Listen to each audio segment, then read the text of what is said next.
եւ Հայաստանի Հանրապետական Կուսակցության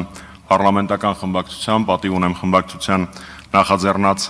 ազգային ճգնաժամի եւ կառավարչական ձախողումների մասին ազգային ժողովի հայտարարության վերաբերյալ լսումների մասնակցելու համար։ Հաշվի առնելով օրերս տեղի ունեցած ողբերգական դեպքը, առաջարկում եմ մեր աշխատանքները սկսենք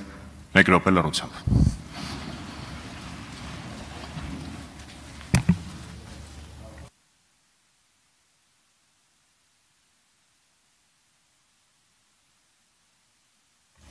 Շնորհակալություն։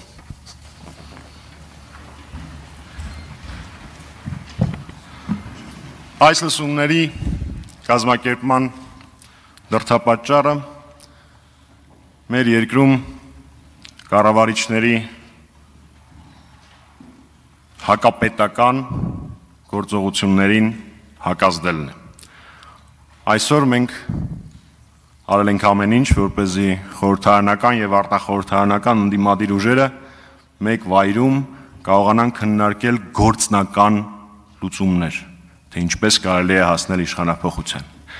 Մեր առաջարկած տարբերակի վերաբերյալ հիմնական զեկուցող պատգամավոր Տիգրան Աբրահամյանը ավելի մանրամասն կներկայացնի եւ մենք ակնկալում ենք շահագրգիռ քննարկում։ Կարծում եմ, որ առաջին հերթին հենց մենք ընդդիմադիրներս ակնկալելով լայն հասարակական կոնսոլիդացիա պիտի օրինակ ցույց տանք մեր համախմբվելու եւ մեկ գաղափարի շուրջ